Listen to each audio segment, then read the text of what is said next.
బూర్జి మండలం, సరుబుజ్జిల మండలాలకు సంబంధించి ఈ రెండు మండలాల్లో థర్మల్ విద్యుత్ ప్లాంట్ నిర్మాణం చేపడతామని చెప్పి స్థానిక శాసనసభ్యులు ప్రకటన చేస్తున్నారు. అలాగే జెన్కో అధికారులు, రకరకాల అధికారులు వచ్చి సర్వేలు సాప కింద నీరులా చేస్తున్న పరిస్థితి ఉంది. ఈ థర్మల్ ప్లాంటు కానీ వస్తే ఈ ప్రాంతం అంతా ఒక మండుతున్న కుంపట్లా తయారయ్యే పరిస్థితి ఉంది.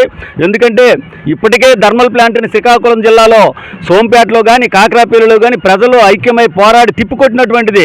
ప్రాణ త్యాగాలు చేసి ఆ ప్లాంట్ని తిప్పికొట్టిన పరిస్థితి, జీవోలను రద్దు చేసిన పరిస్థితి ఉంది. కాబట్టి అలాంటి ప్రమాదకరమైనటువంటిది ఇక్కడ తెచ్చిపెట్టి అనేక అబోధ కల్పనలు, ఉద్యోగాలు వస్తాయని చెప్పి మాయ మాటలు చెప్తున్న పరిస్థితి ఉంది.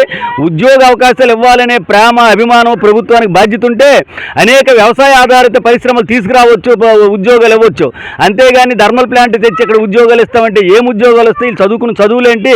ఈ పద్ధతి సరైనది కాదు. అంతేకాదు గిరిజనులు కూడా తప్పు